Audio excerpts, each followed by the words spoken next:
Assalamualaikum warahmatullahi wabarakatuh. Jumpa lagi ngopi bareng bersama Ujang Rawing. Masih tema Andum Kauro.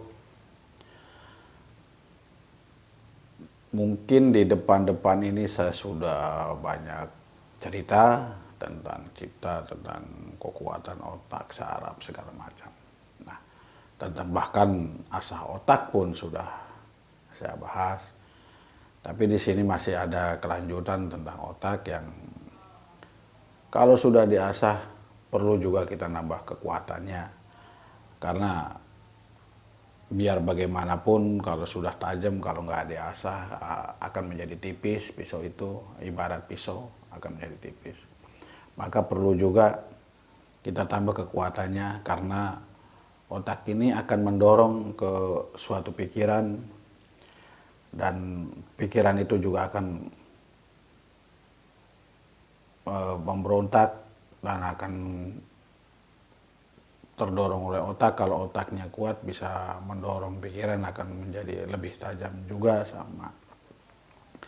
Bahkan proses tentang ngaurip pun harus didasari dengan otak.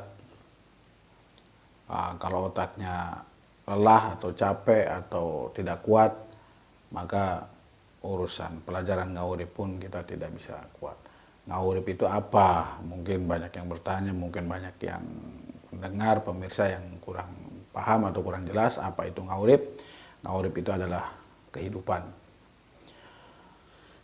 Banyak orang kehidupan ini saking sibuknya, saking banyaknya pikiran, saking lupanya, saking bingungnya, sampai tidak terkontrol berapa lama kita ini hidup di dunia ini.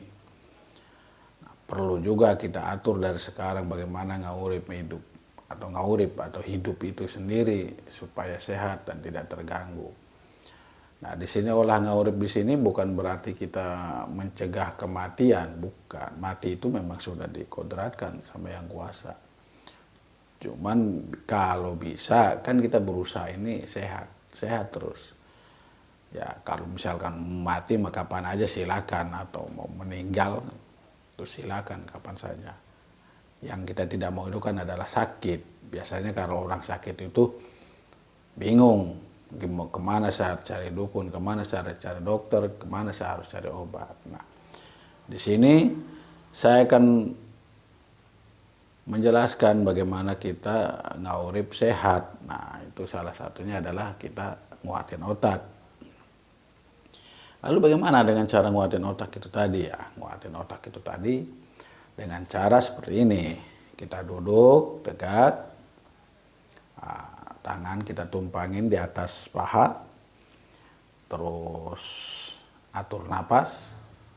Atur napasnya seperti yang mungkin sudah saya jelaskan di bab lain, tapi mirip tapi tidak sama, karena angin pun sama ada tingkatannya. Tapi yang khusus untuk olah otak ini adalah hanya tarik napas sekuatnya, tapi dengan cara dari lubang hidung seperti ini. Misalkan ini harus kita tutup yang kanan, nah yang kiri tarik ini nih.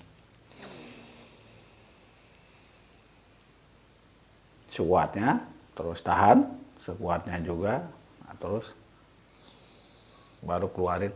Nah, itu sebanyak-banyaknya dan sekuatnya. Nah, itu harus rutin, tidak boleh putus. Harus bergantian dari kiri kanan terus bergantian. Nah, kalau sudah itu terjalani, nah cara main napas itu kita pakai untuk ngaurip. Nah, bagaimana prakteknya ngaurip itu tadi? Nah, gini. Di saat kita tidur, lurus, celentang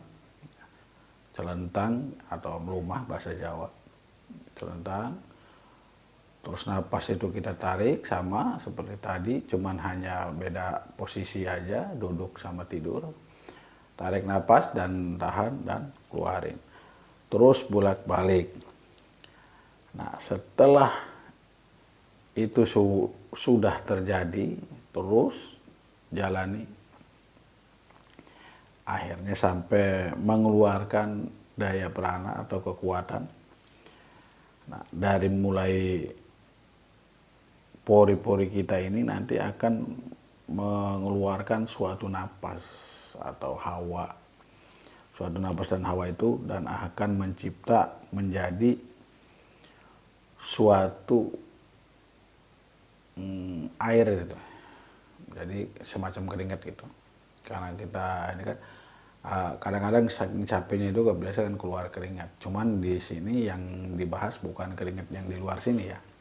Yang di dalam. Air yang di dalam itu nanti terbentuk karena kita dengan tidur serentak terbentuk. Nah, akhirnya air itu akan menyirami tulang sumsum kita karena terdorong oleh angin tadi. Nah, sudah kedorong oleh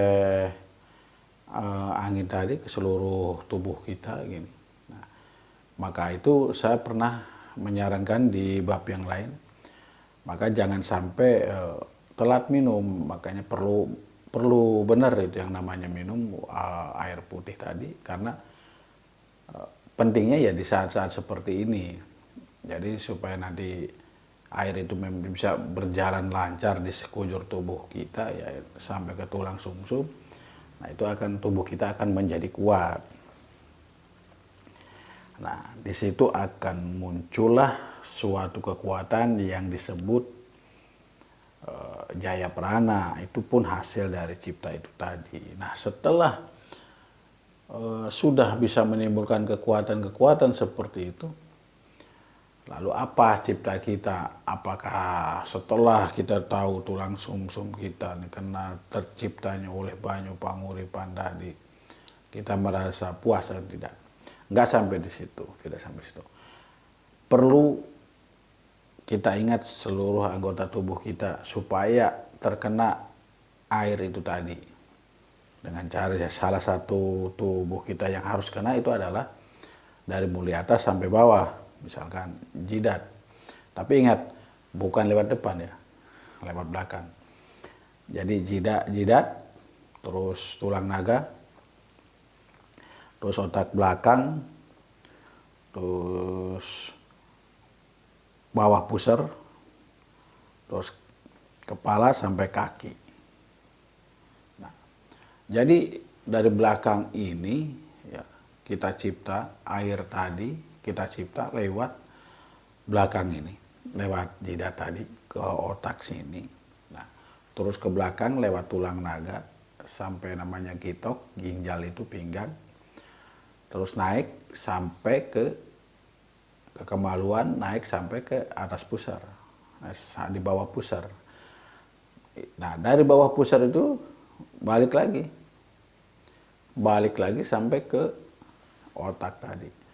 Itu kalau bisa diulangi, itu minimal 3 kali kita merasakan bahwa itu ada sebuah perjalanan air tadi, bisa kita rasakan itu tiga kali seperti itu. Itu orang yang sudah bisa, namanya sudah jadi. Buat orang yang masih praktek belum bisa merasakan itu, sabar ya, suatu saat akan merasakan hal yang seperti itu. Kenapa? Karena biar bagaimanapun namanya ini kan butuh ketekunan khusus untuk hal-hal seperti ini. Kalau kita tiba-tiba langsung bisa macam makan cabai langsung pedas ya semua orang sakti ya kan, nggak bisa seperti itu, tapi memang butuh proses. Bagi pengikut atau pembaca atau pendengar Andum Kawruh bersama Ujang Lawing, jangan bosan-bosan, ikuti terus. Nanti saya akan bahas bab-bab yang lain, masih banyak yang perlu kita bahas. Nah, untuk ngawurip ini tadi cukup sekian, sampai di sini. Wassalamualaikum warahmatullahi wabarakatuh.